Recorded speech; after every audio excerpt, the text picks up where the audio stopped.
It's there.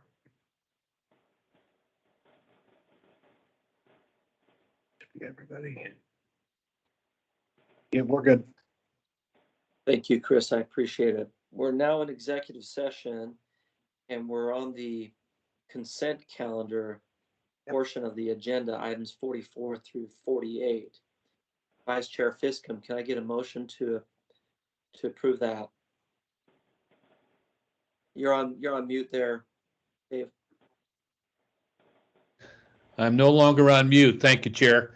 I hereby move that the commission approve the consent calendar for the executive session as presented for the meeting on February 9th, 2024.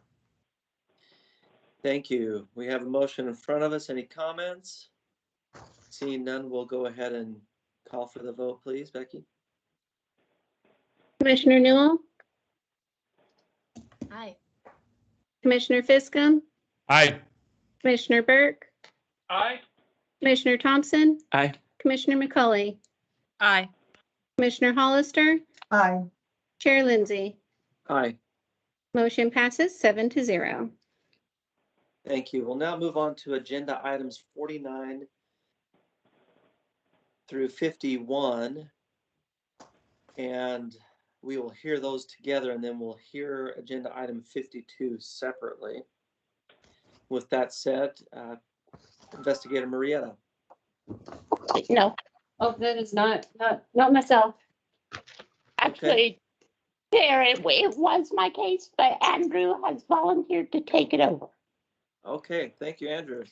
All right, thank you, Chair Lindsay and Commission. This is Investigator Andrew McIntyre for the record.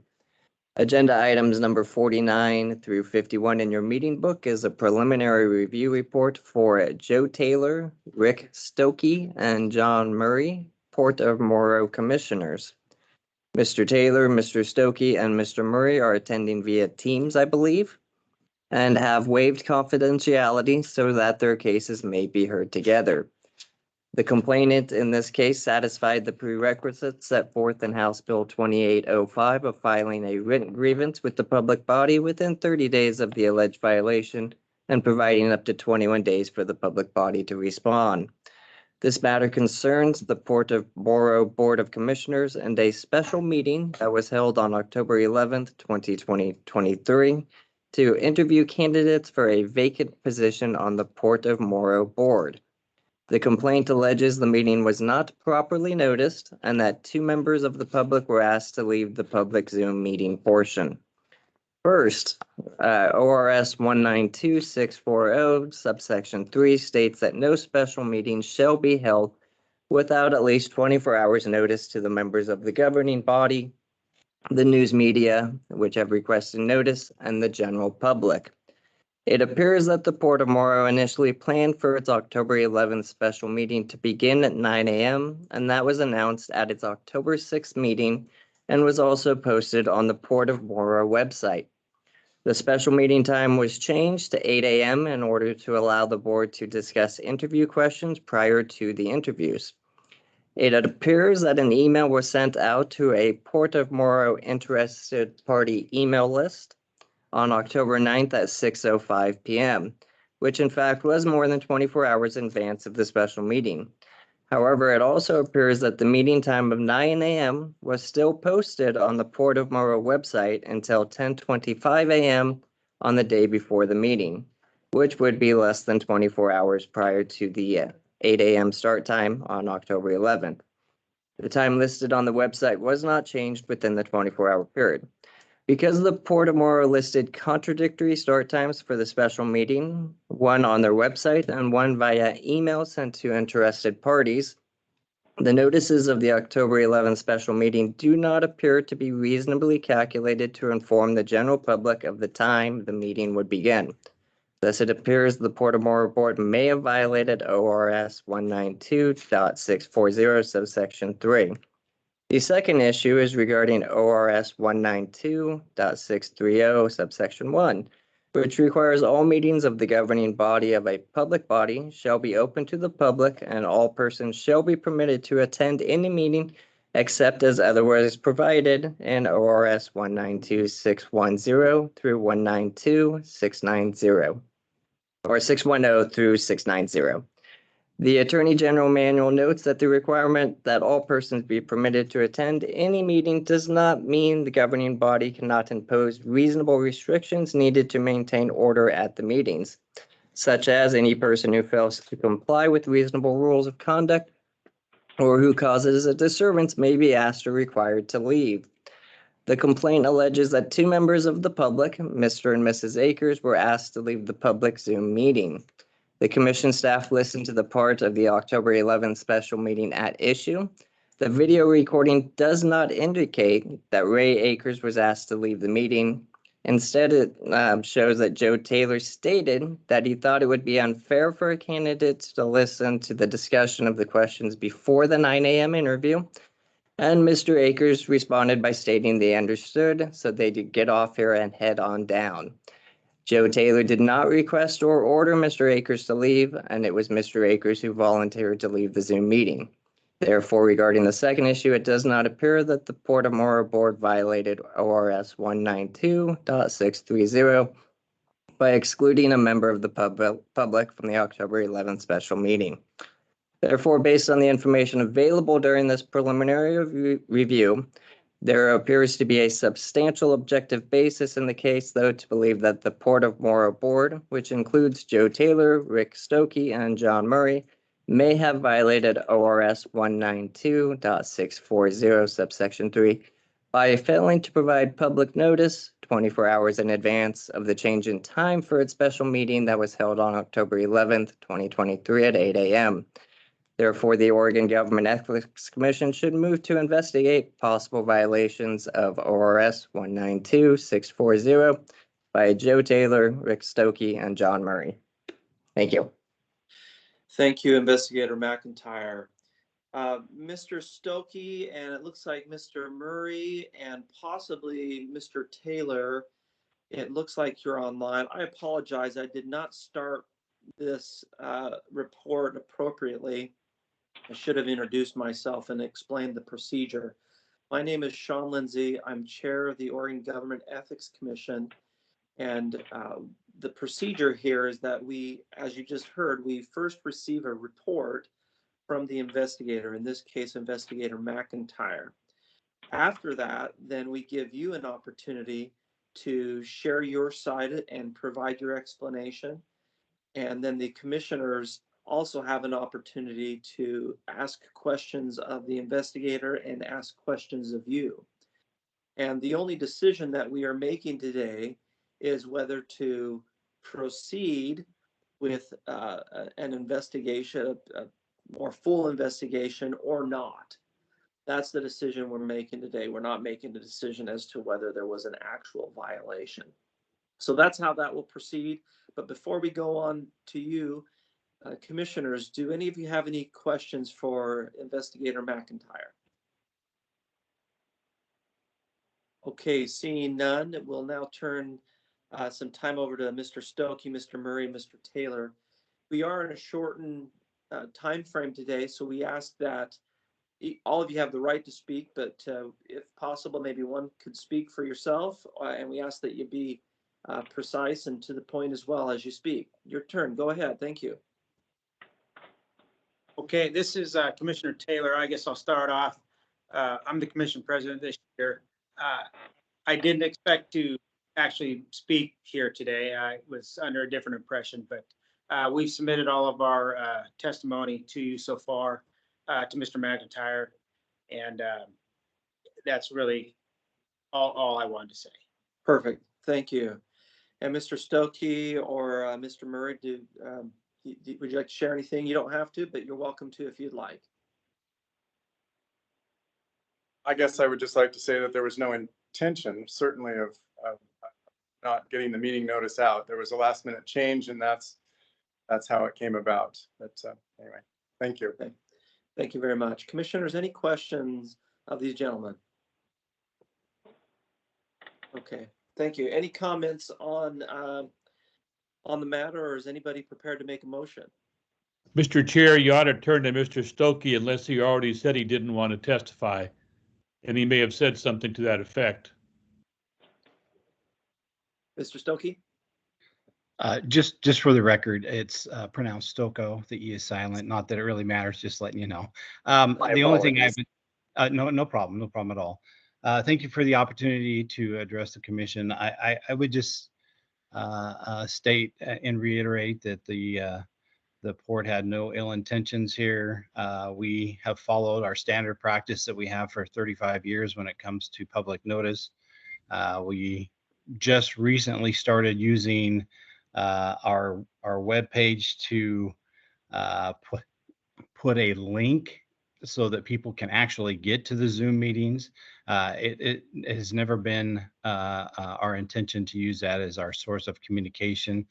We've set up a mailing list for interested parties and the news media that they get an email for each meeting, and that was properly done.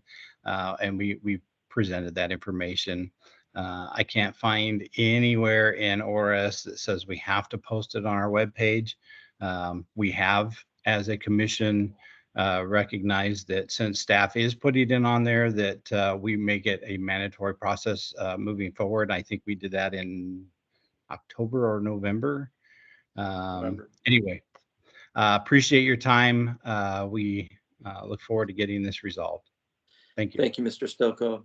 And I'll just make a couple, go ahead, Executive Director. No, make your comments, and then I was going to suggest that we hear from the fourth board member before the commission makes a vote. Right, that's what I was gonna say as well procedurally. Thank you, because you politely reminded me of that earlier today.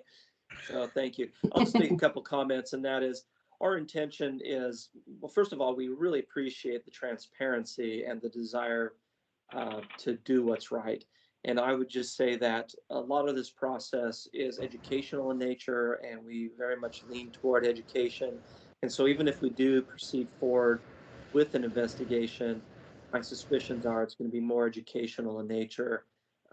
And so I'd just like to make that comment. So that said, let's hold on a vote for these three items right now, and let's then hear a report on agenda item number 52.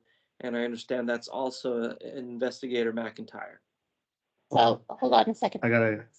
Stoko has a question. Yes, Mr. Stoko. Yes, I would assume we'll be asked to leave this portion of the meeting. Will we be invited in before you make your decision, or? Yes. Yeah. Go ahead, Susan. Yes. Yeah.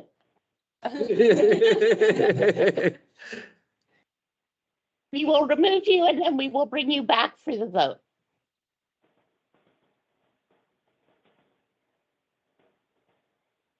Chair, I'm sorry to interrupt, but they will have to rejoin, call back in. So once we've Okay. removed them, they will have to call back in. Okay, got it. All right, is Mr. and Miss Doherty on the line? You won't be making it. We've tried 3 times. Is that a no? After we removed them, yes, looks like they've tried to get a hold of her and she is not responding. Okay. Well, let's just proceed forward, and Investigator McIntyre. Agenda item number 52. Thank you, Chair Lindsay. And She's calling in now. oh, she is on now. Yeah, she's calling in right now. Okay. Pause. Sorry.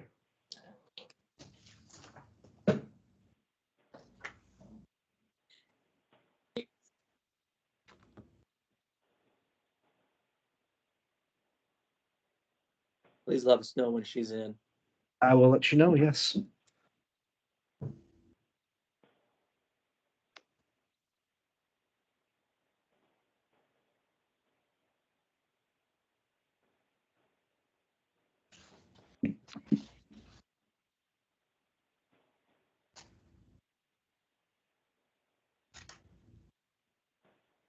Is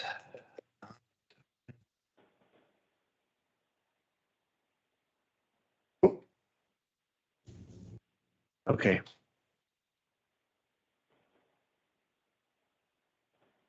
Does that mean she's in? Yep, she should be now. Okay, that's it. Hello, Miss Doherty, are you there? Yes.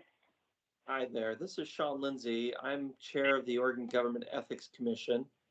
And now is the time to hear your matter before the commission. The way this will happen is our investigator will first provide a report to the commission. The commission will have an opportunity to ask him questions, and then you'll have an opportunity to make a statement, and we might have some questions for you. And then after that, we'll make a decision whether to proceed with a investigation or not. And so that's how that will happen. So thank you for being here today, and we'll now turn some time over to Investigator McIntyre for his report. Thank you. Thank you, Chair Lindsay and Commission. This is Investigator Andrew McIntyre for the record. Agenda item number 52 in your meeting book is a preliminary report for Kelly Doherty, Port of Morrow Commissioner. This matter concerns the Port of Morrow Board of Commissioners and a special meeting that was held on October 11th, 2023. The complaint alleges the meeting was not properly noticed and the two members of the public were asked to leave the public Zoom meeting. First, regarding the proper notice, ORS 192640 subsection 3 states that no special meeting shall be held without at least 24 hours notice to the members of the governing body, the news media, which have requested notice, and the general public. It appears that the Port of Morrow initially planned for its October 11th special meeting to begin at 9 a.m., and that was announced at its October 6th meeting and was also posted on the Port of Morrow website. The special meeting time was changed to 8 a.m. later on. It does appear that an email was sent out to a Port of Morrow interested party email list on October 9th at 6:05 p.m. However, it does appear that the meeting time of 9 a.m. was still posted on the Port of Morrow website until 8:25 a.m. on the day before the meeting. The time listed on the website was not changed within the 24-hour period. Because the Port of Morrow listed contradictory start times for the special meeting, one on their website and one via the email that was sent to interested parties, the notice of the October 11th special meeting does not appear to be reasonably calculated to inform the general public of the time the meeting would begin. The second issue, which is related to ORS 192630 subsection 1, which requires all meetings of the governing body of a public body shall be open to the public and all persons shall be permitted to attend any meeting except as otherwise provided in ORS 192-610 to 690. The complaint alleges two members of the public, Mr. and Mrs. Akers, were asked to leave the public Zoom meeting. The commission staff, we listened to the part of the October 11th special meeting at issue. In that recording, the video recording does not indicate that Mr. Akers or Mrs. Akers were asked to leave the meeting. Rather, Joe Taylor specifically brought up that he thought it'd be unfair for a candidate to listen to this discussion of the questions before the 9 a.m. interview, and Mr. Akers responded by stating they understood and they would get off and head down. Therefore, Joe Taylor did not request or order Mr. Akers to leave, and it was Mr. Akers who volunteered to leave the Zoom meeting. And it does not appear in that instance that the board violated ORS 192630 by excluding a member of the public from the October 11th special meeting. Therefore, based on the information available during the preliminary review, though, there does appear to be a substantial objective basis in the case to believe that the Port of Morrow Board, which includes Kelly Doherty, may have violated ORS 192.640 subsection 3 by failing to provide public notice 24 hours in advance of the change in time for its special meeting held on October 11th, 2023 at 8 a.m. The Oregon Government Ethics Commission should move to investigate possible violations of ORS 192.640 by Kelly Doherty. Thank you. Thank you, Investigator McIntyre. Commissioners, any questions for Investigator McIntyre? See none. It's now your turn, Ms. Doherty, to make a statement. We are on a tight timeline today, so we ask that you be precise in your statement, but go ahead. We look forward to hearing from you. Okay. I'm mostly here just to answer questions. I guess I'm fairly new to the board at the port, and we were kind of rushed and being pushed by the county to get a new board member put on the board. And I think during that rush, you know, I don't have any way to even get into the county or the port's webpage. Obviously, that's all done by staff. So I guess it was, you know, it's our responsibility to make sure that that's done. And so I will be looking more at the website. You know, we just all got emails, so I never actually, you know, looked at. But if that's part of my job to overview that, I will make sure that happens. And that's all I have to say. Thanks. Okay. Thank you kindly, Ms. Doherty. Commissioners, any questions for Ms. Doherty? Seeing none, thank you, Ms. Doherty, for your intent to do what's right and your transparency. And I'll just say that the commission's desires are primarily educational, and I suspect that that's, even if we do move forward with an investigation, it will be more educational in nature. So that said, it's now time to make a decision, and we're going to invite Mr. Murray, Mr. Stokoe, Mr. Taylor back in at this time, and then we'll make a decision on all on your item and on their items. She didn't waive her. Okay. So Chris, yeah, if you'll let those men in, that would be appreciated. They have to waive She didn't confidentiality. waive confidentiality. Yeah, we need to vote on her separately and then bring the others in because they didn't waive. They did not waive. Okay, I had understood that you wanted to do all four at the same time. Okay, so we'll just go ahead and we'll consider Ms. Doherty's matter first, and then we'll excuse her, and then we'll invite them back in. Okay, thank you.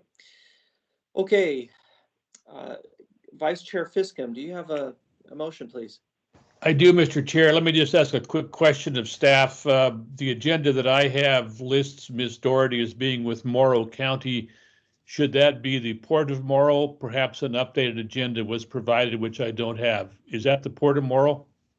Yes, Thank you very Commissioner much. Fiscom, sorry. No problem. Mr. Chair, I hereby move that the commission find there is a substantial objective basis for believing that Kelly Doherty may have violated ORS 192.640 and that the commission should investigate accordingly.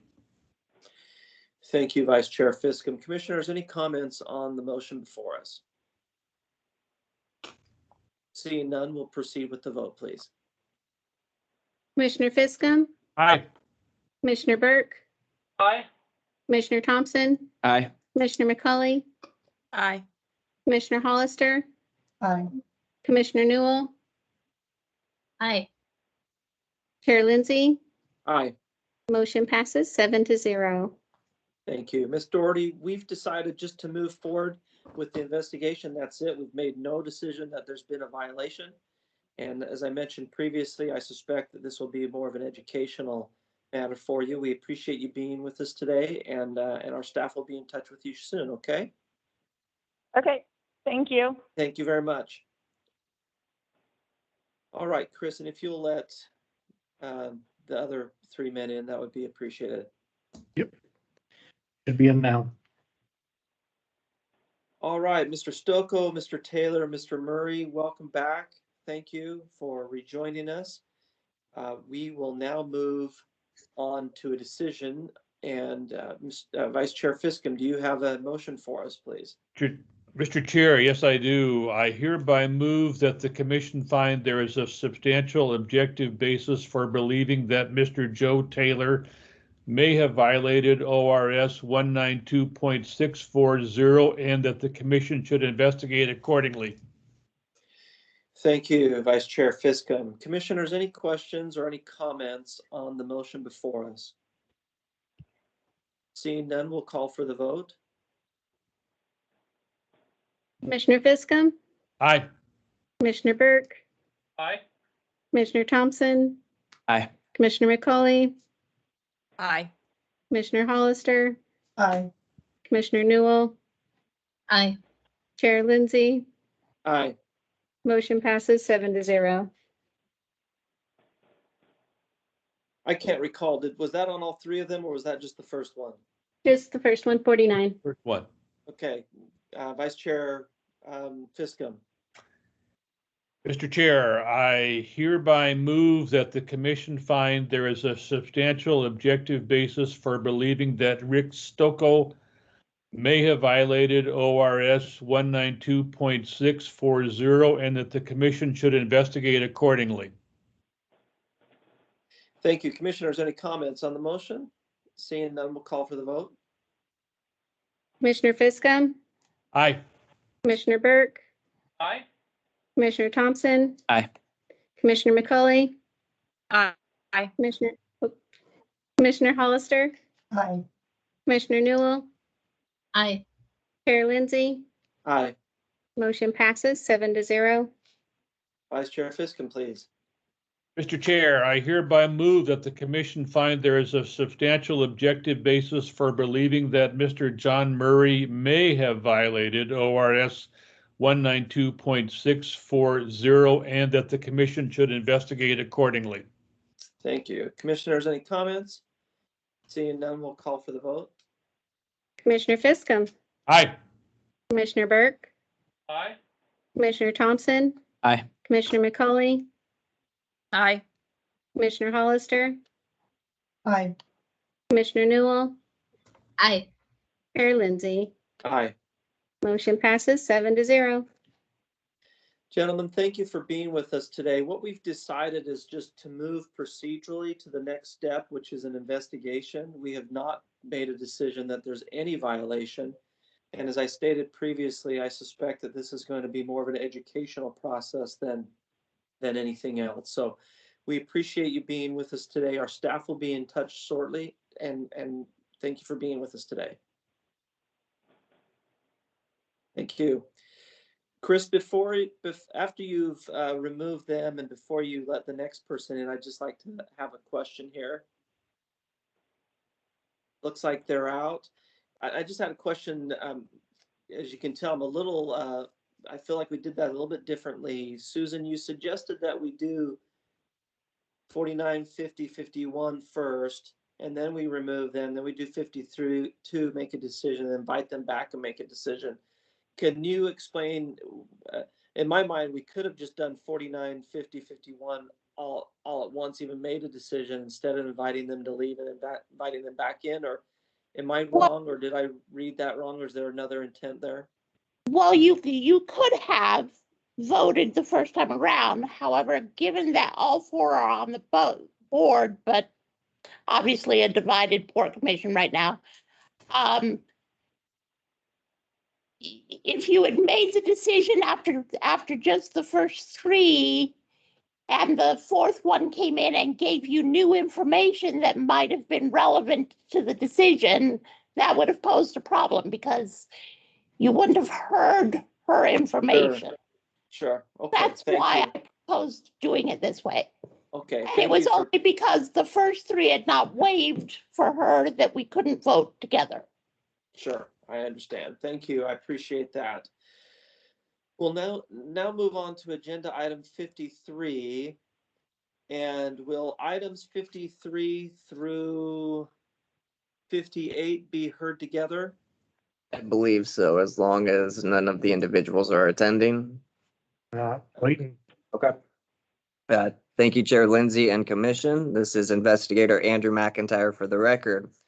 Agenda items number 53 through 58 in your meeting book is a preliminary review report for Tom Villalpando, the mayor for the city of Vail, and then city councilors Derek Peetsley, Leighton Keller, Carly Olasilen, and I am probably mispronouncing that, Alex Hartwell, and Monty Bixby.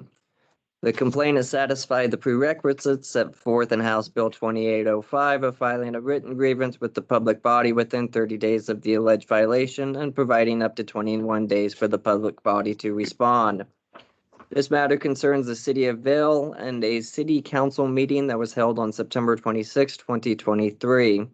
This was a regularly scheduled meeting for 7 p.m. and included two separate executive sessions. One of the executive sessions was convened under ORS 192.660, subsection 2, subsection H. And the other executive session was convened under ORS 192.660, subsection 2, subsection E. The first potential issue that was brought up was related to the city council updating the agenda for the meeting and adding the executive session ending in subsection H. When they did that approximately 25 minutes prior to the start of the regularly scheduled meeting. During the meeting, the council amended the agenda again to add executive session ending in subsection E. The original agenda was posted online a little over 29 hours prior to the start of the regularly scheduled meeting, and in fact included the principal subjects anticipated to be considered at the meeting. The Attorney General manual states that an item may be added to the agenda at any time up to the meeting and even after the meeting has begun, which is what occurred here. And because of that, it can be concluded that the agenda was in fact posted with enough time to reasonably give actual notice of the meeting to interested parties and the public, and therefore it does not appear that the city council violated provisions in ORS 192.640 when it amended its October or September 26 meeting agenda to add the two executive sessions. The other issue that was brought up were the reasons for the executive session. The first executive session cited under subsection little e, which authorizes an executive session to consult with legal counsel concerning the legal rights and duties of a public body with regard to current litigation or litigation likely to be filed. And according to a letter that was provided by the city attorney and confirmed via review of the executive session minutes, the executive session was held to consult with counsel regarding potential litigation surrounding a civil complaint that was likely to be filed against the city for injuries that occurred upon a public sidewalk. So it does appear that the statutory authorization for the first executive session was correctly cited. The second executive session, which was convened under subsection little e, which authorizes an executive session to deliberate with persons designated by the governing body to negotiate real property transactions. The Attorney General manual states that executive sessions must be limited to discussions of negotiations regarding a specific real property and may not include discussions of public bodies' long-term space needs or general policies concerning lease sites. In this case, the city council appears to have been discussing a property developer's request for reimbursement for the cost of asphalt, curbs, and gutters connected to a private subdivision development within the city. A request for reimbursement of public improvements constructed by a developer is not a real property transaction and would not appear to qualify as a topic authorized to be discussed in executive session convened under ORS 192.660, subsection 2, subsection little e. Therefore, based on the information available during the preliminary review, there appears to be a substantial objective basis in this case to believe that the City Council second executive session, which includes Tom Villalpando, Derek Peasley, Leighton Keller, Carly Olisailen, Alex Hartwell, Monty Bixby, may have violated ORS 192.660, subsection 2, and therefore the report in your book recommends these matters be moved to investigation. Thank you. Thank you. Thank you. I appreciate that. Commissioners, any questions for Investigator McIntyre? Seeing none, Vice Chair Fiscom. Mr. Chair, just a quick comment and question of I presume our obligation still is, as it always has been, to go down these items one by one and make motions in regard to each one of them. I believe that's still our policy or our approach, right? Yes, I see Executive Director nodding her head. Thank you very much. I assumed that, but I decided to ask it for the record. That said, Mr. Chair, I will hereby move that the commission find there is a substantial objective basis for believing that Tom Villalpando may have violated ORS 192.660 sub 2 and that the commission should investigate accordingly. Thank you. Commissioners, any comments? Seeing none, we'll call for the vote. Commissioner Thompson, Aye. Commissioner McCauley, Aye. Commissioner Hollister, Aye. Commissioner Newell, Aye. Commissioner Fiscum, Aye. Commissioner Burke, Aye. Chair Lindsay. Aye. Motion passes 7-0. Thank you. Vice Chair Fiscum. Mr. Chair, I hereby move that the commission find there is a substantial objective basis for believing that Mr. Derek Peasley may have violated ORS 192.660 sub 2 and that the commission should investigate accordingly. Thank you. See no comments, we'll call for the vote. Commissioner McCauley, Aye. Commissioner Hollister, Aye. Commissioner Newell, Aye. Commissioner Fiscum, Aye. Commissioner Burke, Aye. Commissioner Thompson, Aye. Chair Lindsay. Aye. Motion passes 7-0. Vice Chair Fiscum.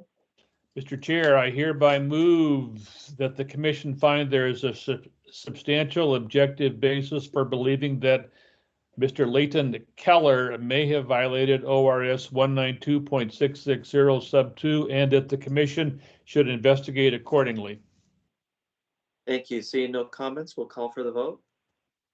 Commissioner Hollister, Aye. Commissioner Newell, Aye. Commissioner Fiscum, Aye. Commissioner Burke, Aye. Commissioner Thompson, Aye.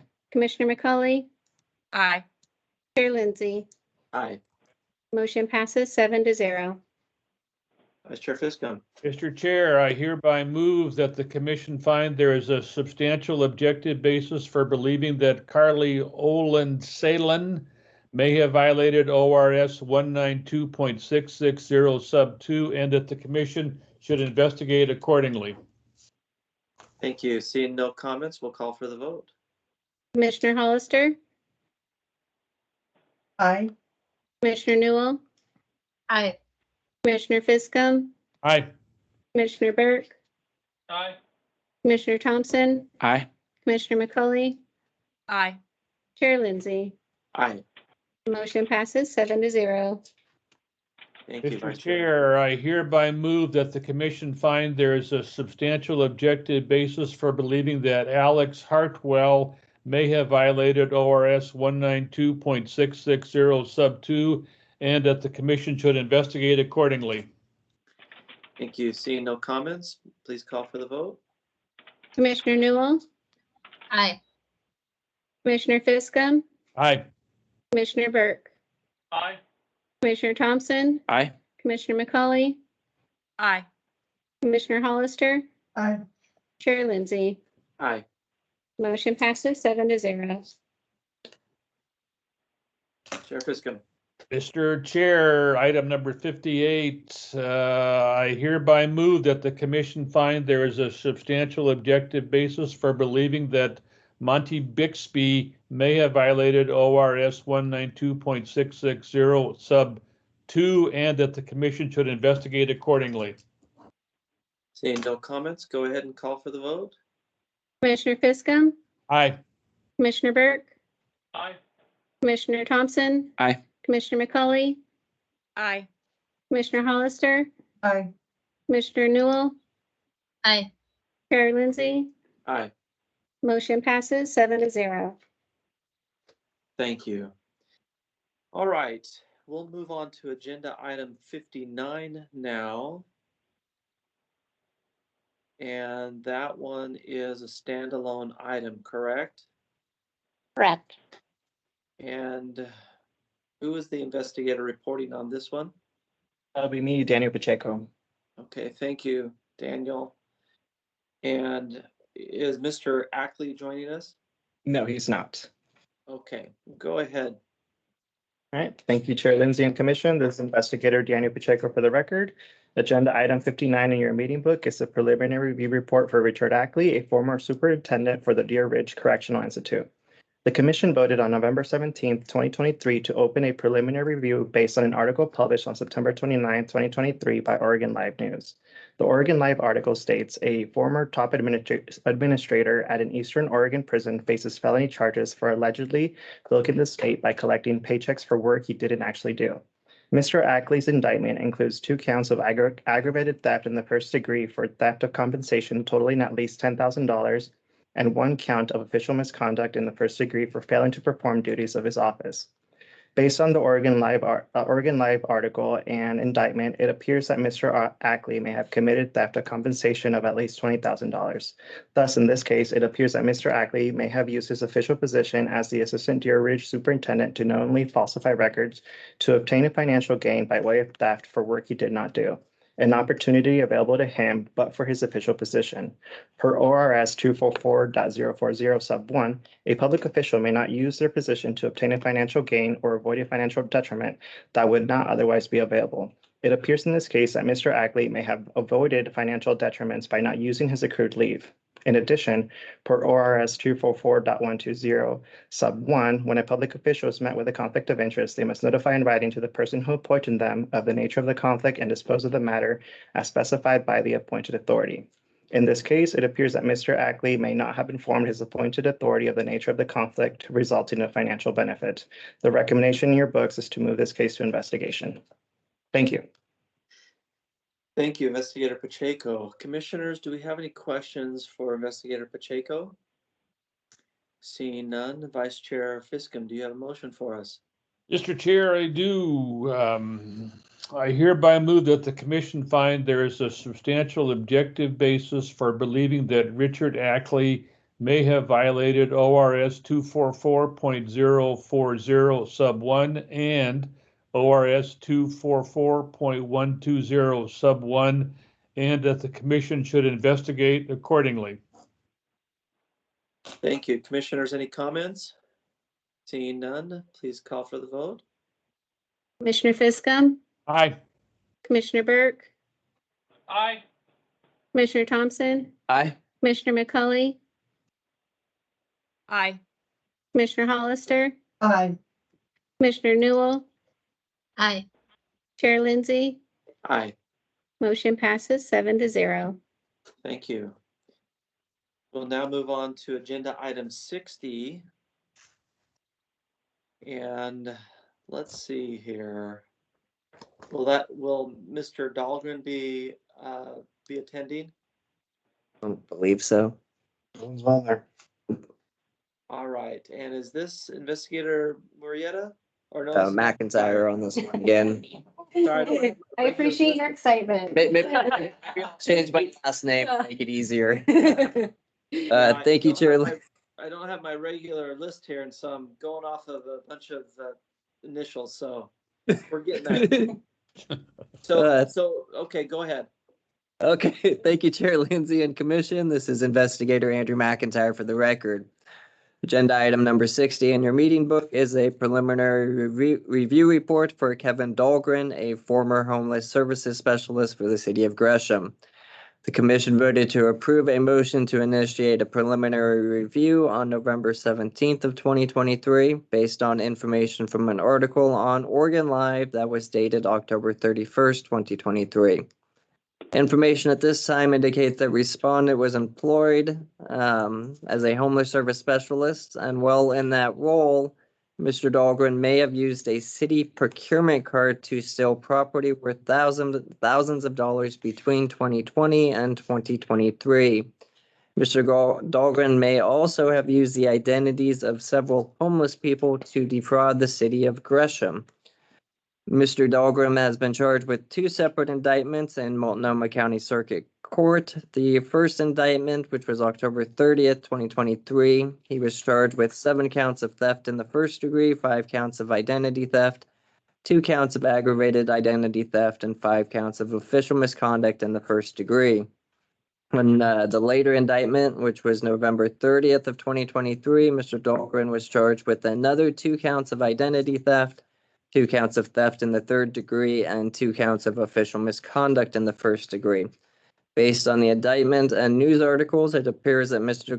Dahlgren may have used a city procurement card to steal property worth thousands of dollars. And this procurement card that was issued by the city as part of his job means Mr. Dahlgren would not have had access to the procurement card if not for his position with the city. Further, Mr. Dahlgren would not have had access to the identities of alleged victims if not for his position with the city. By allegedly using the personal information and/or identities of clients, Mr. Dahlgren may have used confidential information for personal gain. Each time Mr. Dahlgren may have obtained a personal property or used the identities of another person, he would have been taking action in an official capacity, and the effect of that action was such that it provided him with a financial gain requiring disclosure. He would have been met with an actual conflict of interest. There's no information in this preliminary review that indicate that he ever submitted a written disclosure of his conflict of interest to his appointing authority. Due to the clandestine nature of the alleged criminal offenses, if the allegations are true, Mr. Dahlgren would have been required to submit that conflict of interest each time he obtained a personal property or used another person's identity for personal gain.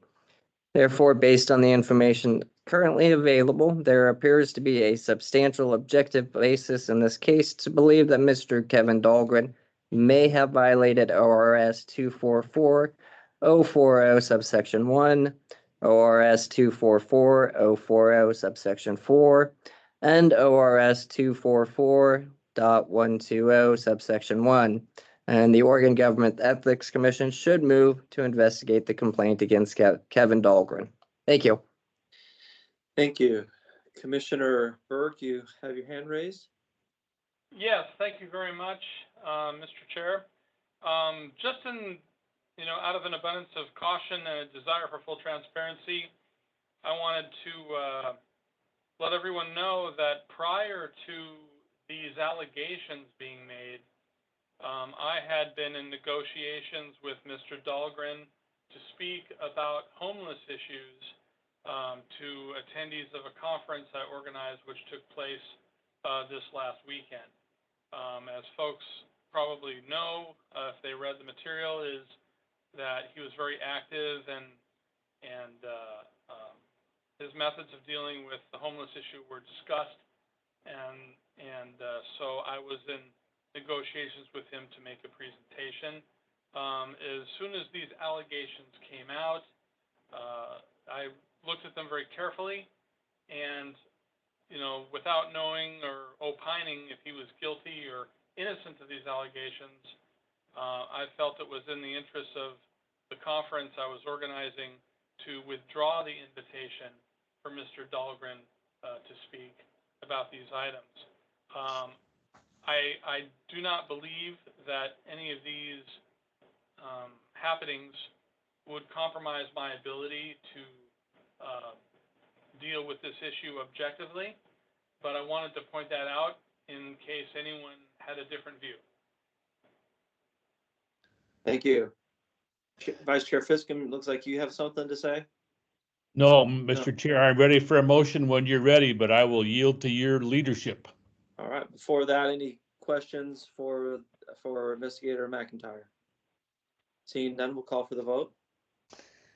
Thank you, Mr. Chair. I hereby move that the commission find there is a substantial objective basis for believing that Kevin Dahlgren may have violated ORS 244.040 sub 1, ORS 244.040 sub 4, and ORS 244.120 sub 1, and that the commission should investigate accordingly. Thank you. Any comments on the motion?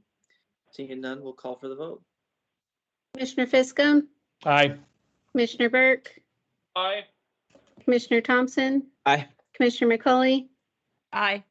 Commissioner Hollister, Aye. Commissioner Newell, Aye. Chair Lindsay. Aye. Motion passes 7-0. Thank you.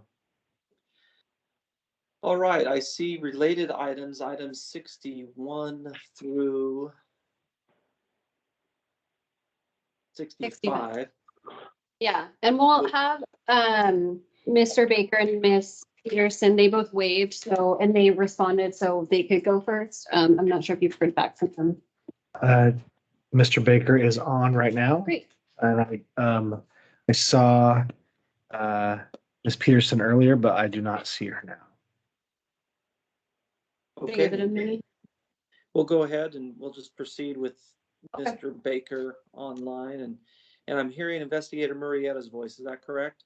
Yes, it's finally me, yes. Okay. Mr. Baker, can you hear me? Yes, I sure can. Thank you.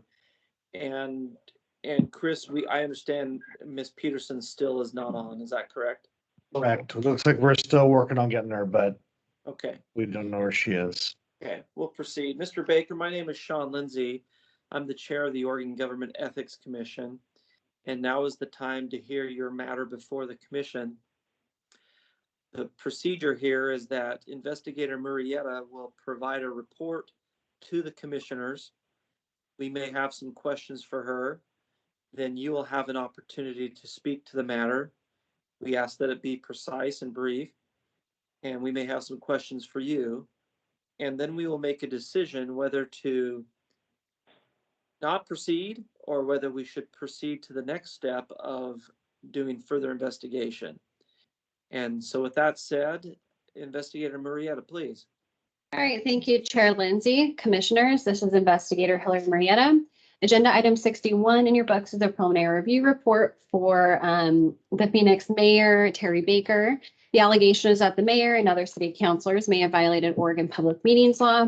The complaint included documentation indicating that the prerequisites set forth in HB 2805 were satisfied and a complaint was then opened. The allegation is that the mayor and the Phoenix City Council violated public meetings law, or more specifically ORS 192.650 by casting a vote by secret ballot. During the October 2nd public meeting, the council conducted a ranked choice written vote for 4 candidates.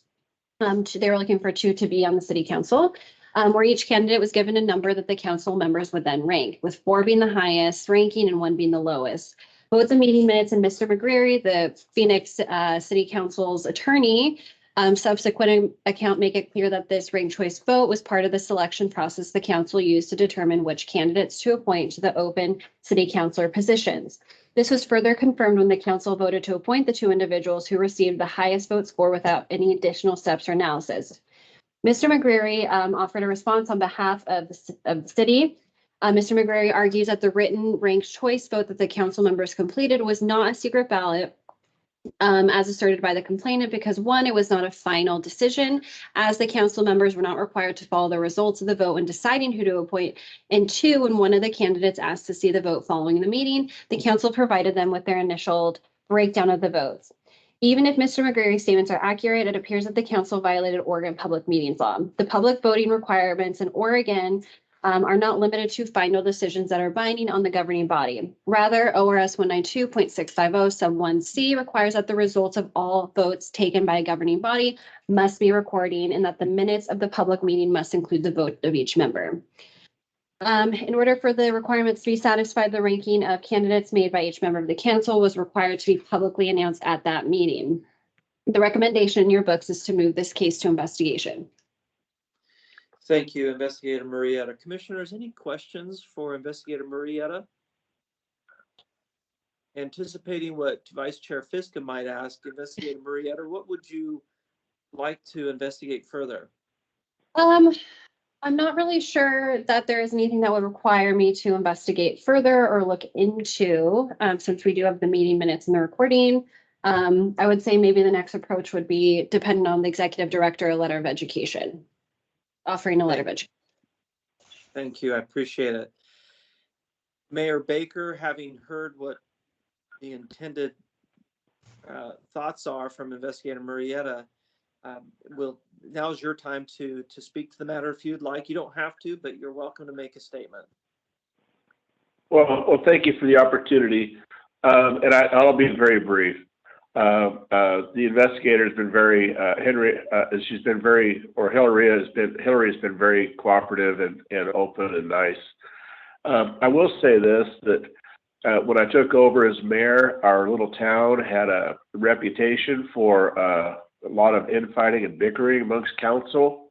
And I've made a concerted effort to change that culture that I've used to gain the trust of the city.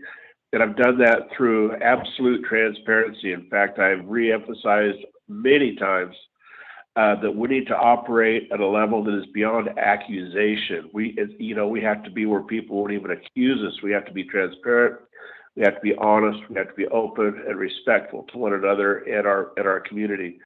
And that's why when this vote came up, I deferred to our city attorney. I wanted to make sure we do everything by the book. And this is why we do everything by the book in Phoenix, because if something ever comes up, we want to make sure that we're on the right side of whatever the laws have to say. We're very conscious of meetings laws. We do everything we can possibly do to function within the parameters that are laid out before us.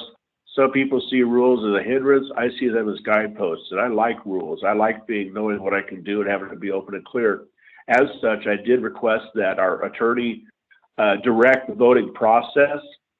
The ranked choice was not a vote. It was just to get an idea of who the counselors were leaning toward after their review. We all know this is a small town, so everybody knew pretty much everybody that was, a candidate. And so, and I want to point out also that those ranked choice votes, all of that was made public immediately. There was never any secrecy whatsoever. And then after the ranked choice, the voting was public. In fact, one thing I do is I don't go for a consensus vote. I call for a roll call vote on every single thing on every agenda. And that way everybody's accountable for how they voted on every agenda item, including this one. And so, if we violated anything, then I'll throw myself at your mercy. That said, we did everything possible, everything thinkable possible to do everything by the book according to meetings laws. And that is exactly, and I'll say it one last time. When this came up, I wanted to make sure that we did everything by the book, which is why I immediately deferred to our city attorney, who we rely on frequently. We ask him almost every meeting, are we doing this right? Are we doing that right? And he's always been very helpful. He was helpful in this instance. And I just hope that your findings are to the positive in our efforts to abide the laws and to do the best we possibly can to follow the rules, if you know what I mean. So really, that's all I would have to say. Thank you. Thank you, Mayor Baker. Vice Chair Fiscom, it looks like you have a question. Thank you, Chair. Quick comment first. Thank you, Mr. Baker, for the clarity of your comments. I appreciate the spirit in which you've made them as well as the substance of them. My question, Mr. Chair, is of our investigator, how she would rate, I don't know what the way to ask this question is, how she would rate or how has she rated so far the apparent reliance of the council on its legal advice. Yeah, so thank you, Commissioner Fiscom. Yes, because they relied on council's advice, they wouldn't get, if this does get moved forward to investigation, they would be offered a letter of education. They wouldn't get any penalty beyond that. Thank you, investigator. Thank you, Chair. Thank you. Any other questions for Mayor Baker, commissioners? Thank you. Seeing none, does any commissioner have a motion that they would like to make? Mr. Chair, I will make a motion. I hereby move that the commission find there is a substantial objective basis for believing that Mr. Terry Baker may have violated ORS 192.650 and that the commission should investigate accordingly. Thank you. Commissioners, any comments on the motion before us? My comment would be that I like and I guess it's an open statement, including to Mayor Baker, that this would be most likely very educational in nature. And I like the thoughts that have been expressed by Investigator Marietta and would expect that. And with that said, we'll call for the vote. Commissioner Burke? Aye. Commissioner Thompson? Aye. Commissioner McCauley? Aye. Commissioner Hollister? Aye. Commissioner Newell, Aye. Commissioner Fiscum, Aye. Chair Lindsay, Aye, motion passes 7-0. thank you. Mayor Baker, what's happened here is we have made a decision to move forward with the investigation, which has indicated most likely will end up in an educational procedure. And we have not made any decision that there's been a violation. That said, we're moving on to the remaining items. Item number 62, Chair Fiscum, Vice Chair Fiscum. Mr. Chair, are you ready for a motion? I'm ready Yes. to. What? Thank you very much. Mr. Chair, I hereby move that the commission find there is a substantial objective basis for believing that Ms. Karen Schrader may have violated ORS 192.650 and that the commission should investigate accordingly. Commissioners, seeing no comments, we'll call for the vote. Commissioner Thompson, Aye. Commissioner McCauley, Aye. Commissioner Hollister, Aye. Commissioner Newell, Aye. Commissioner Fiscum, Aye. Commissioner Burke, Aye. Chair Lindsay, Aye. motion passes 7-0. Vice Chair Fiscum. Mr. Chair, I hereby move that the commission find there is a substantial objective basis for believing that Ms. Angela Vermillion may have violated ORS 192.650 and that the commission should investigate accordingly. Seeing no comments by commissioners, we'll call for the vote. Commissioner McCauley, Aye. Commissioner Hollister, Aye. Commissioner Newell, Aye. Commissioner Fiscum, Aye. Commissioner Burke, Aye. Commissioner Thompson, Aye. Chair Lindsay, Aye. motion passes 7-0. Vice Chair Fiscum. Mr. Chair, I hereby move that the commission find there is a substantial objective basis for believing that Mr. Scott Clausen may have violated ORS 192.650 and that the commission should investigate accordingly. Thank you. Seeing no comments, we'll call for the vote. Commissioner Hollister, Aye. Commissioner Newell, Aye. Commissioner Fiscum, Aye. Commissioner Burke, Aye. Commissioner Thompson, Aye. Commissioner McCauley, Aye. Chair Lindsay, Aye. motion passes 7-0.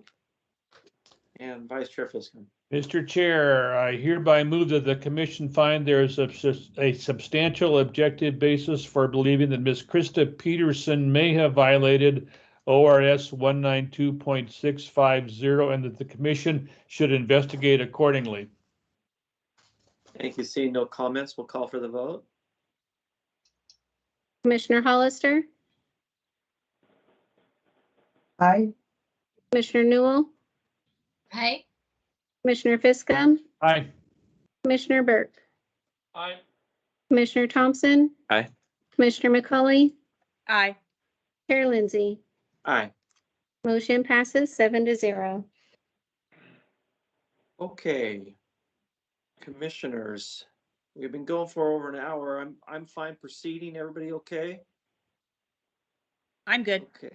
All right. Yep. Thank you. Oh, Mr. or Mayor Baker, if you're still on the line, are you still there? He is not. Okay, thank you. All right, well, let's proceed to agenda item number 66 is where I have it, right? And it looks like it's Investigator Walker. Is that right? Yes. Okay, and will Mr. Juron be joining us? Yep, he's on right now. Okay, there he is, okay. Hello, am I saying your name correctly, Juron? Duran. Duran, thank you. My name is Sean Lindsay. I'm the chair of the Oregon Government Ethics Commission, and it's time now for your matter to be heard by us. And procedurally, what will happen is Investigator Walker will first make her report to the commission, and the commissioners may have questions for her, then we will give you a moment to make a statement as well, and we may have some questions of you. And then after that, we will make a decision whether to proceed with an investigation or not. And in either case, we're not making a determination of a violation at this time. It's just a decision whether to proceed with investigation or not. With that Okay. said, Investigator Walker, please go ahead. Thank you, Chair Lindsay and Commissioners. For the record, this is Monica Walker, Commission Investigator. Agenda item 66 in your meeting books is a preliminary review report for an ethics case involving Kyle Duran, council member for the city of Kaiser. It should also be noted that additional information was received this week from Mr. Duran and forwarded to the commissioners. As the deadline for the preliminary review phase had passed, the information was unable to be reviewed and included in this case summary I will be providing. The complaint alleges that Mr. Duran may have used or attempted to use his official position for personal financial gain and failed to properly declare a conflict of interest regarding his actions as a council member for the city of Kaiser and the receipt of financial benefits to his private business, Remodeling by Classic Homes Incorporated.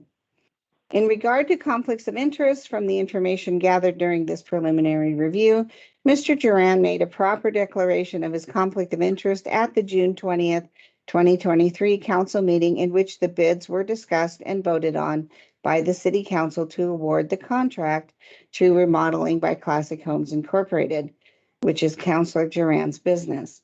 Thus, it appears that Mr. Duran followed all necessary requirements set forth in ORS 244-120 subsection 2 pertaining to the declaration of conflicts of interest. In regard to the use or attempted use of his official position for personal financial gain, the complaint alleges that Mr. Duran engaged in a prohibited use of position when he submitted a bid to replace the trellis located at the City of Kaiser Civic Center. From the information gathered, the trellis project consisted of replacing the decomposing wood trellis with a more permanent steel trellis structure. The record indicates that only 2 bids were submitted, one from a steel fabricating business, which was rejected by the city because it was too expensive, and the other from Remodeling by Classic Homes Incorporated, which is Mr. Duran's private business. The documentation also indicates that the Public Works Director personally reached out to Mr. Duran and requested that he submit a bid, which appears to be an approach that was only provided to Mr. Duran. Additionally, there are factual differences in the information received in regard to the time frame in which the bids were submitted. Because of this, it is unclear as to how and when Councilor Duran knew of the opportunity to bid, whether his company was chosen because he is a councilor, and whether Mr. Duran or his company were given information on the other bid before submitting their bid, or if Mr. Duran otherwise received confidential information to enable his company to submit its bid.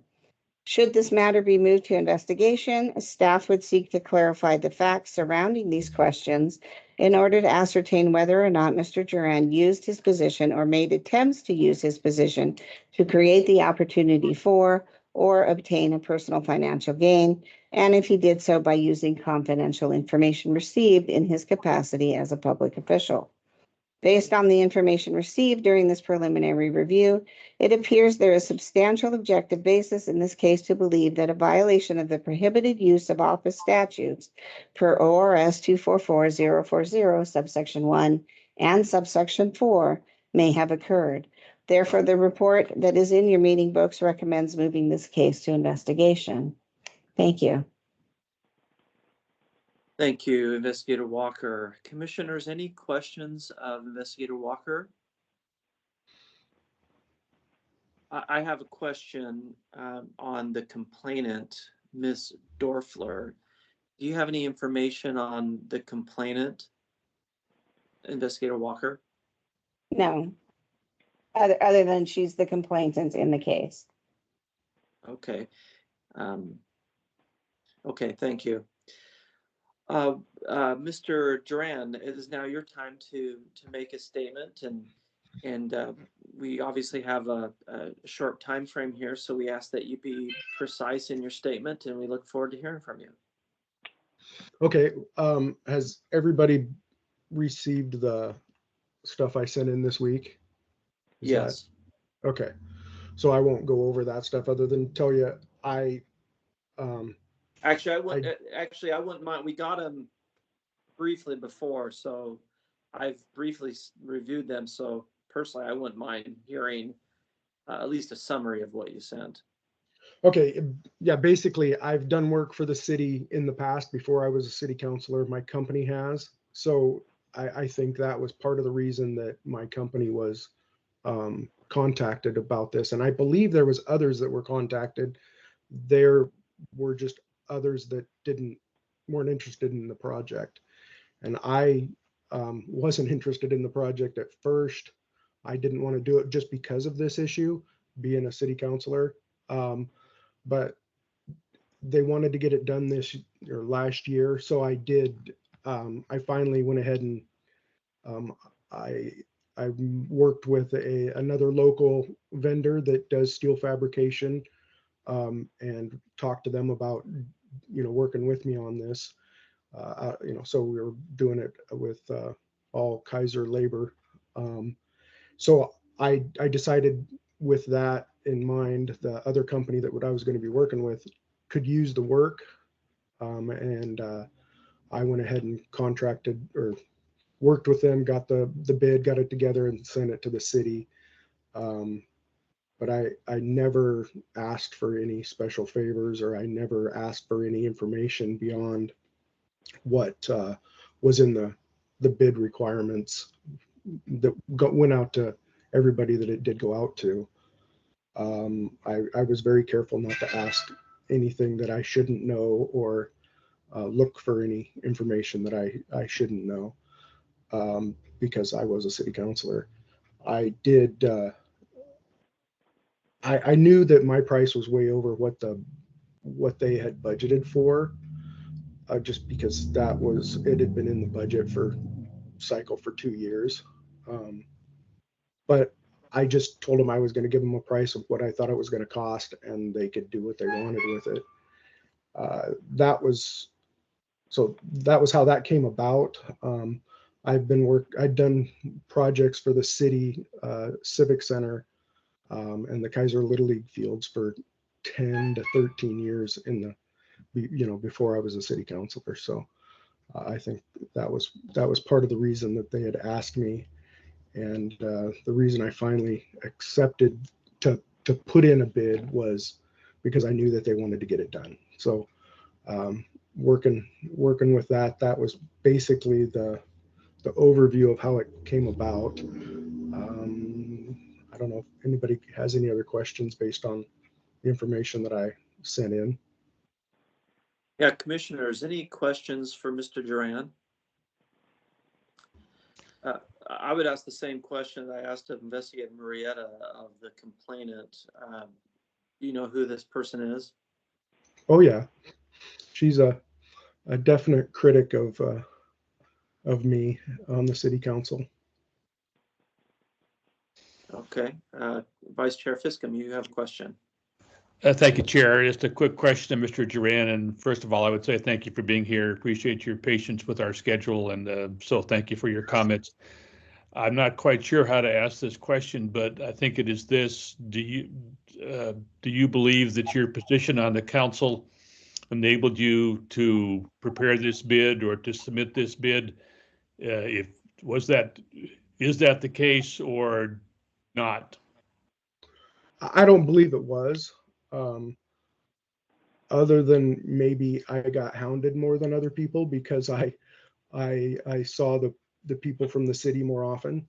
I know that they had asked other companies to bid and they just refused, and I got asked probably 5 times. So I think I think that was more because of the relationship I had with the city in the past doing other projects. Thank you, sir. Mr. Chair, thank you. Thank you, commissioners. Any other questions for Mr. Duran that you might have? Okay, seeing none, are there any commissioners that are prepared to make a motion?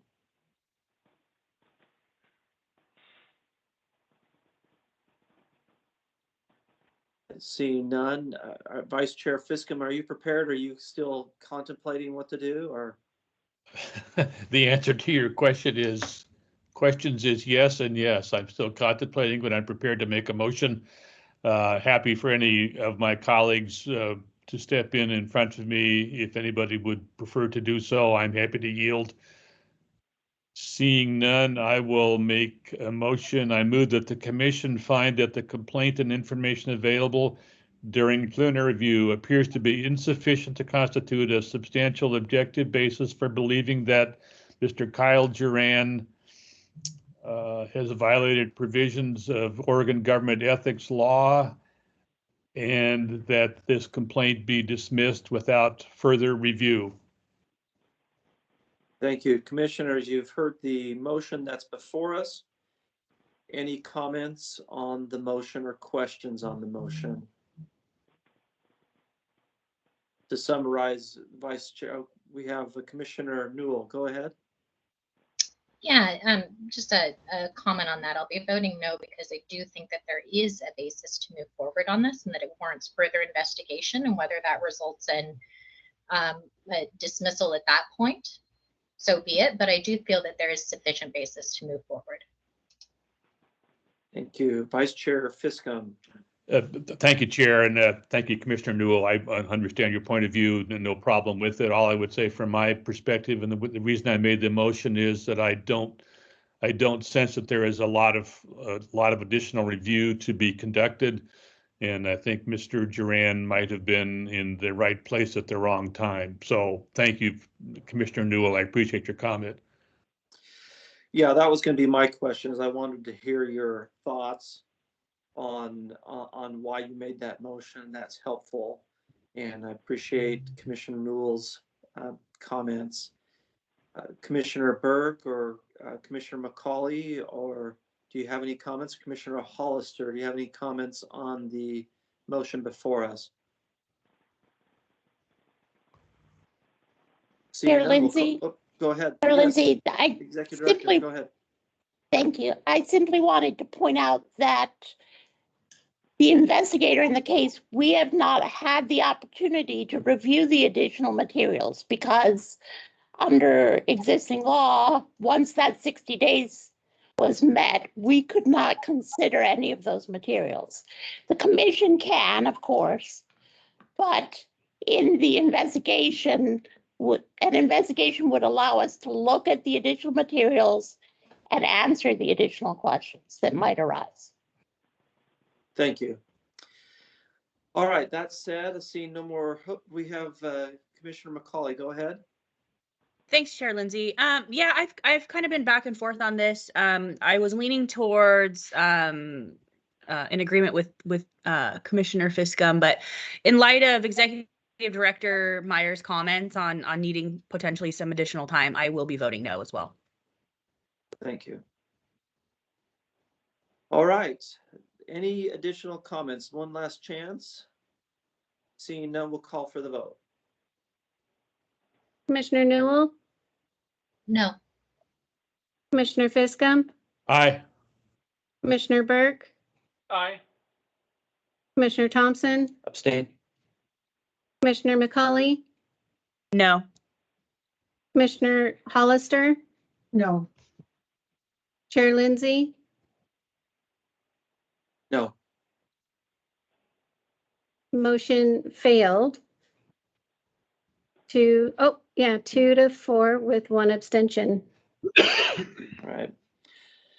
So we need if we're going to do the investigation, we need a motion. Mr. Chair. Is anybody prepared to make a motion? Mr. Chair, this is Commissioner Fiscum. In light of the result, I appreciate everybody's consideration of that idea. But to this end, I hereby move that the commission find there is a substantial objective basis for believing that Kyle Duran may have violated ORS 244.040 sub 1 and ORS 244.040 sub 4, and that the commission should investigate accordingly. Having heard that, please go ahead and call for the vote. Commissioner Fiscum, Aye. Commissioner Burke, No? Commissioner Thompson, Abstain. Commissioner McCauley, Aye. Commissioner Hollister, Aye. Commissioner Newell, Aye. Chair Lindsay, Aye. motion passes 5-1 with one abstention. Thank you, Mr. Duran. We have not made a decision here that there was a violation. We've simply made a decision to conduct an investigation to determine the facts more, that we can understand them better. So that's what that will be. We appreciate you being here and your statements, and our staff will be in touch with you shortly. And we expect this to not be a burdensome process, but just a investigative process, and we'll take it from there. Thank you for being with us today. All right, thank you for your time. Thank you. Bye.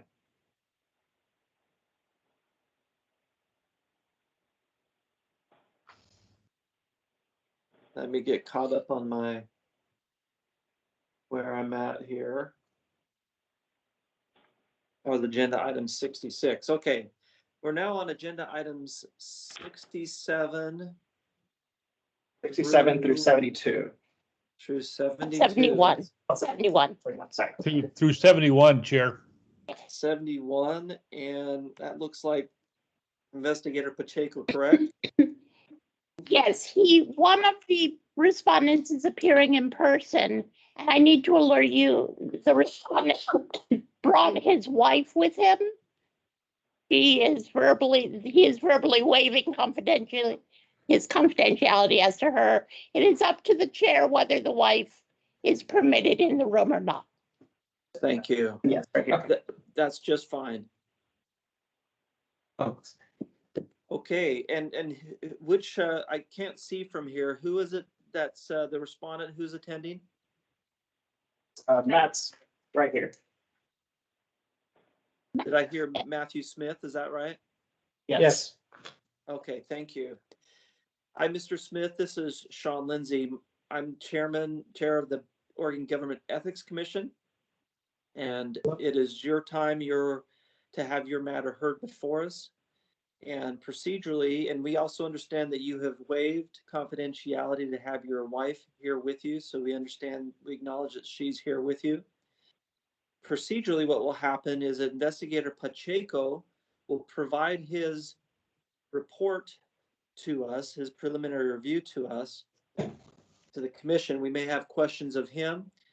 And then after that, you will have an opportunity to provide a brief statement to us, and we may have questions of you. After that, the commission will make a decision on whether to not proceed or whether to proceed forward. And so with that, we'll go with that. And Investigator Pacheco, please. All right. Thank you, Chair Lindsay and Commission.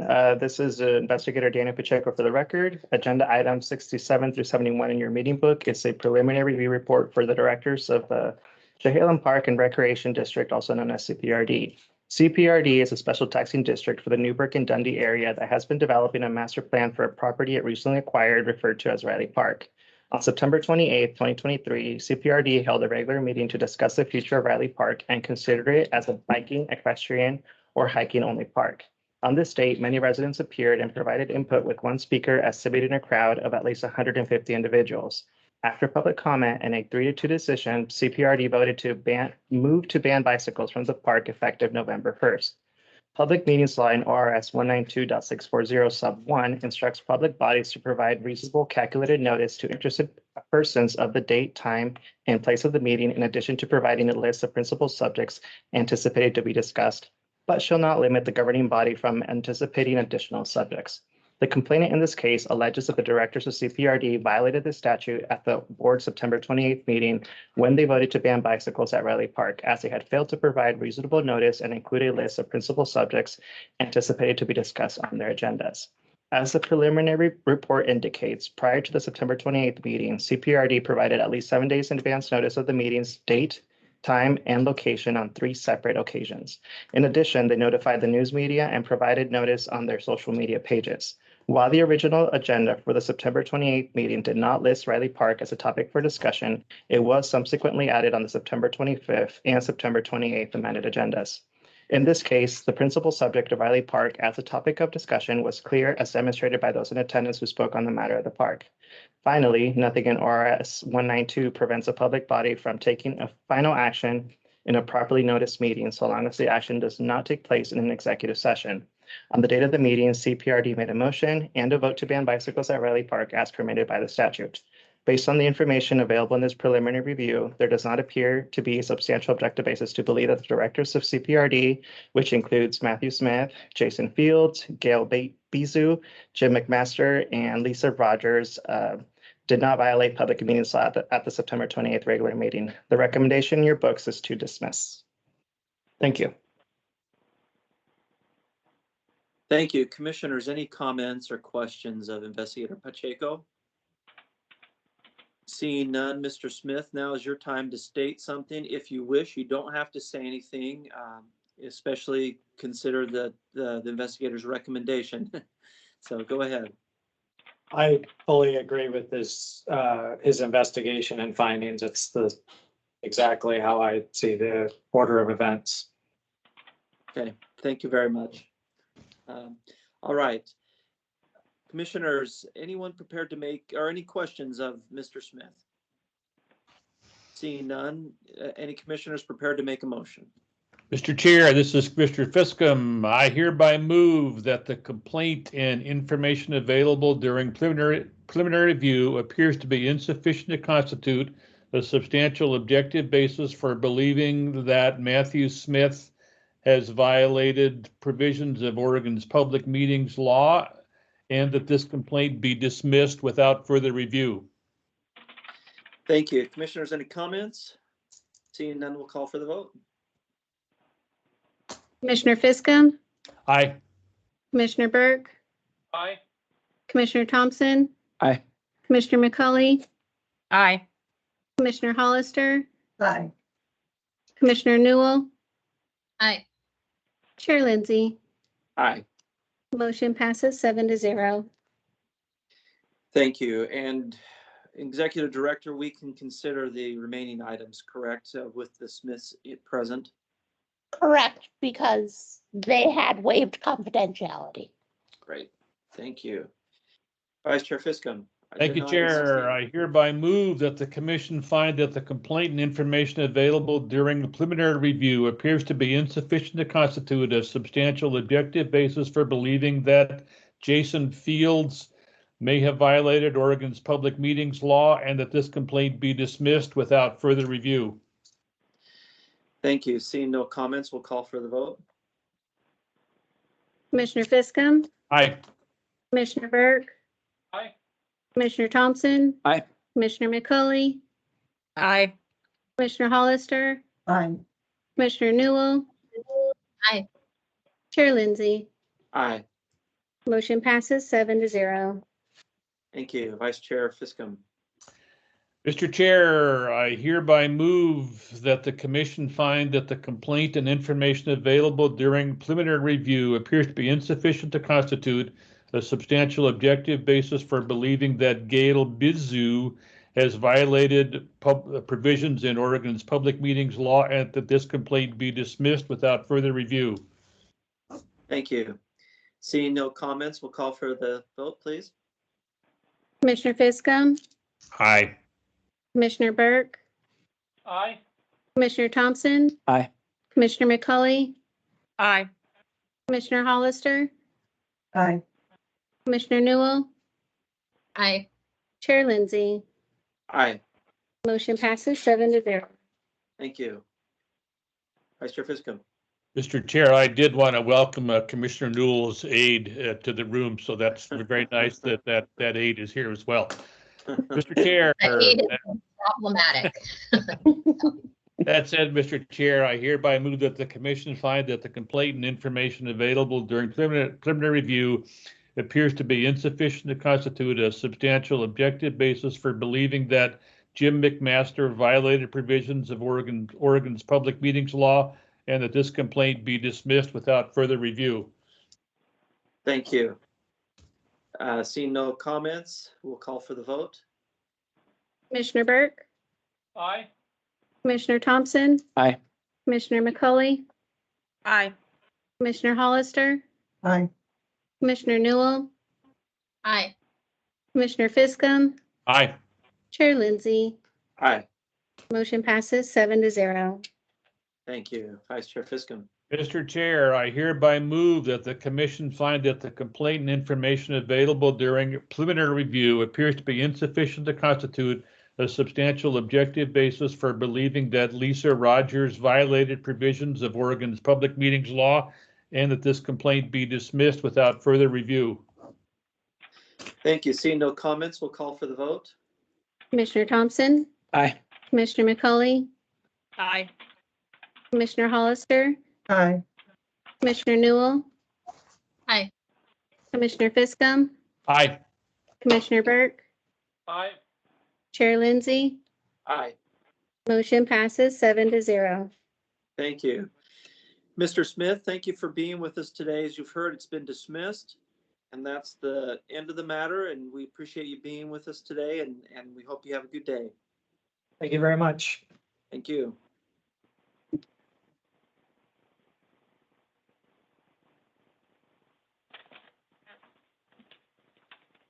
Great. Thank you. By the way, last Saturday, I went on the hike at Chehalen Park, 5.2 miles. It's beautiful up there. So recommend it to anybody.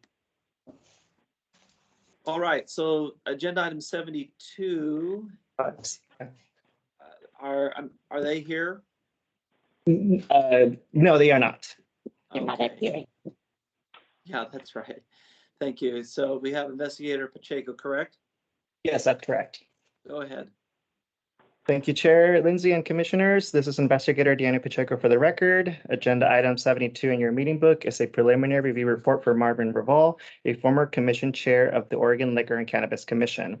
The complainant in this case alleges that Mr. Raval may have violated ORS Chapter 244 by obtaining subsequent employment with a cannabis company and industry regulated by OLCC. Submitted with the complaint was a social media post where Mr. Raval states he is starting a new position as a Director of Regulatory Strategy and Business Development at CanExperts and an article released by the company.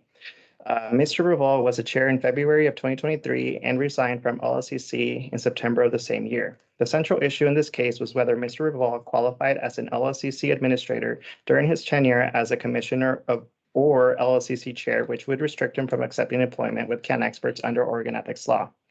ORS 244.045 sub 1 restricts the subsequent employment of or lobbying by certain public officials, such as the administrator of OLCC. Specifically, the statute provides that the public official may not A, within 1 year of ceasing to hold their position, become employed or receive a financial gain from any private employer engaged in an activity, occupation, or industry over which the former public official had authority, or B, within 2 years of their position, to lobby for an industry as a representative over which the person exercised authority. The term administrator is not defined in ORS 244.045 or elsewhere in Chapter 244. While OLCC statutes are now within this commission's jurisdiction, staff examined the provisions in ORS Chapter 471 and admin rules to determine how they define the position or role of the OLCC administrator. Based on these statutes and definitions, it appears that the administrator is the executive director for OLCC. This was further supported by statement from the OLCC's current executive director, Craig Prince, who verified that his title is interchangeable with that of an OLCC administrator. Further, ORS 244.050, which requires certain public officials file a statement of economic interest, supports the conclusion that the position of OLCC administrator and OLCC commissioner are distinct. Lastly, it does not appear that Mr. Raval used his position while at OLCC to gain employment at CanExperts. In this case, Mr. Raval was in communications with CanExperts after his resignation from OLCC and interviewed for his position after leaving and ceasing to be a public official. Thus, it does not appear that he violated ORS 244.040 sub 1. Based on the information available in this preliminary review, there does not appear to be a substantial objective basis to believe that Mr. Raval violated Oregon ethics law. The recommendation in your books is to dismiss. Thank you. Thank you. Commissioners, any questions for Investigator Pacheco? Seeing none, Vice Chair Fiscum, do you have a motion? Mr. Chair, I do have a motion. I hereby move that the commission find that the complaint and information available during preliminary review appears to be insufficient to constitute a substantial objective basis for believing that Marvin Revol violated Oregon ethics law, and I believe this complaint should be dismissed without further review. Thank you. Commissioners, any comments? Seeing none, we'll call for the vote. Commissioner McCauley, Aye. Commissioner Hollister, Aye. Commissioner Newell, Aye. Commissioner Fiscum, Aye. Commissioner Burke, Aye. Commissioner Thompson, Aye. Chair Lindsay. Aye. Motion passes 7-0. Thank you. Commissioners, we're now on to the own motion preliminary reviews. My recommendation is that we consider these last two and then we take a short break and we'll come back in open session. Does that work with everybody? Yep. Okay, I see thumbs punching high. So, okay. Let's see, agenda items